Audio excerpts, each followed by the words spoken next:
notice to Sheriff Latham based on a phone call I received Friday afternoon from Mayor David Jackson. There's been a growing problem in law enforcement in Hopkins County, and I wanted to make the court aware of it because it's reaching a very dangerous level from the standpoint of legal liability.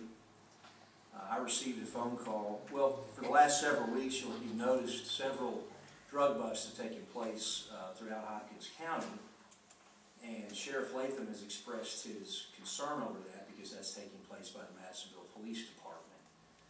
Well, Friday morning, I received a phone call from Mayor David Jackson. I was en route to a basketball game. You may have heard about it. That's why I'm hoarse today.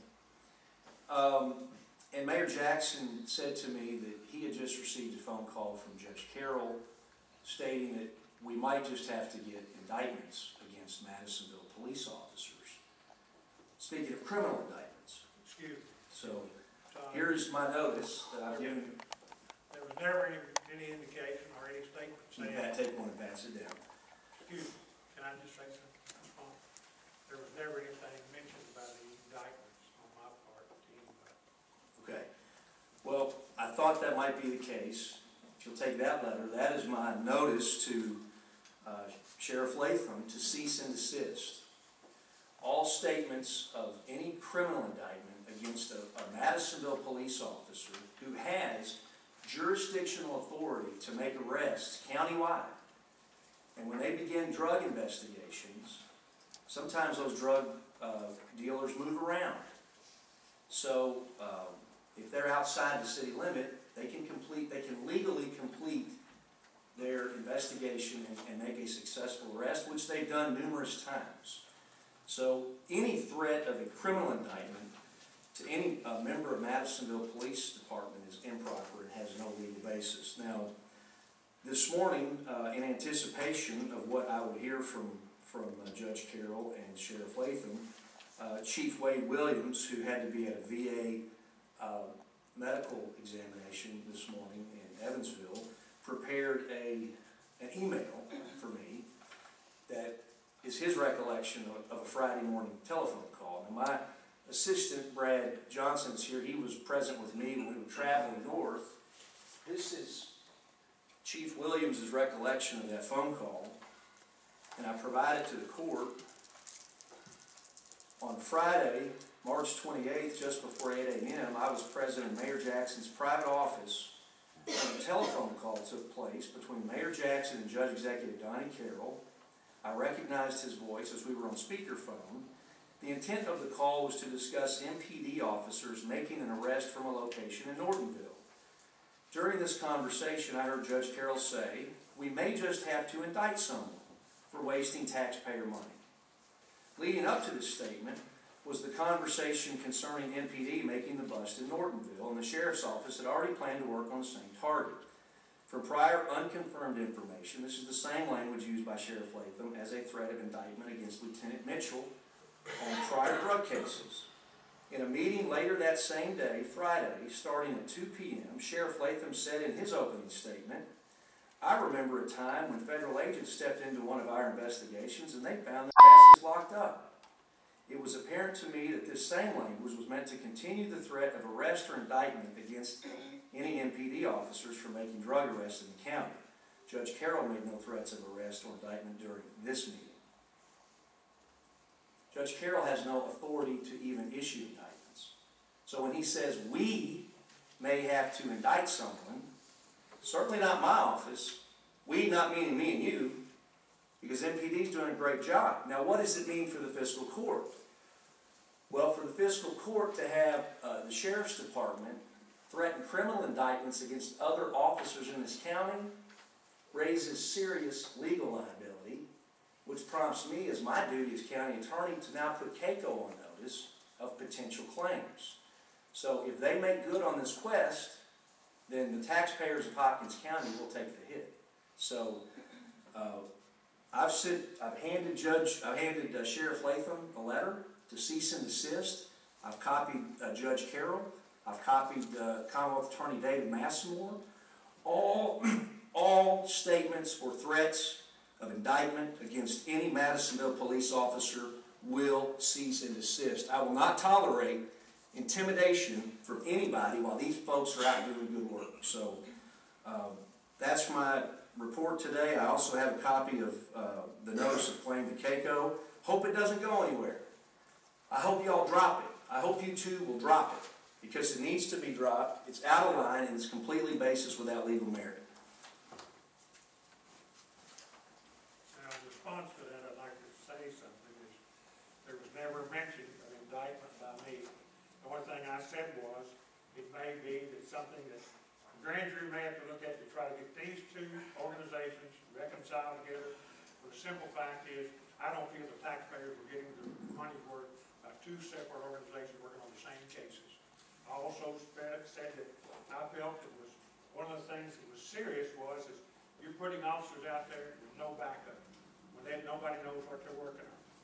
We had a meeting this afternoon at 2 o'clock, and in that meeting there was an agreement with the city of Madisonville that the city and the county would share information as to who they were working on so it wouldn't be overlapping, because there was buys set up by the county, and then the city came in and did search warrant and arrest, and so we're both spending money after the same thing, and I just thought that it's a waste of taxpayer money, and I just believe that those that, and I thought that in good faith, we met with the mayor and met with chief and the lieutenant Mitchell, and we met with them, and in good faith they said, hey, we're going to start doing this, exchanging information. That was one of the things that came out of the meeting, and no one time was I ever mentioned an indictment. Chief Williams' statement speaks for itself. That's his testimony. Good. Anyway. And that was Mayor Jackson's testimony as well. Mayor Jackson called me on Friday, and that was the precise statement that Mayor Jackson said you used, and Chief Williams said you used those words. So, who is we? When you say we might have to get indictments, who is we? I did not say indictment. I said I would like. Well, Mayor Jackson and Chief Williams disagree with that. Well, let's call. And I confirmed them last. Well, I have it on email. I don't care. Okay. Well, Well, you know, if you want to, you can. I'd rather hear from the horse's mouth. Well, I've sent you an email. So. All right. Sure. I got one statement to make on this, and I'm not going to go any further at this time. This involved a homicide investigation that occurred out on Continental Drive, missing person. We took another look into this case, starting in the spring of last year. Scott Trappin was the detective that was on that case. He conveyed to us at the office, there was neither one of us in the meeting there at the office, that we were using a confidential informant out there on that investigation. There was some drug activity that was involved in all of this. He was put in charge to monitor that situation, keep us appraised. He called me one morning early, said that Deputy State Police, Madisonville Police Department had went in and made an arrest or made a search on a potential homicide scene. He also told me that he had had a understanding with Lieutenant Mitchell at the Madisonville Police Department about notifying them if anything happened out there, since it was a potential homicide scene. He later came in and was very, very angry and talking about that they came in over the top of his investigation, that he had warned them of the investigation, and that he felt like that they needed to be indicted. And that's the only time that we ever heard indictment in our office, was actually from Scott Troutman. And that was conveyed in this meeting that we had. In this meeting that we had, I got the other side of the story.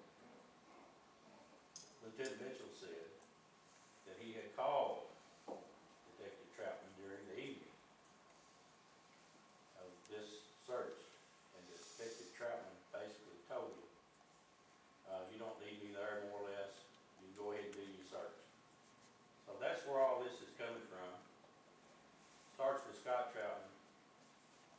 He's the one that went around and stirred this and stirred this and stirred this.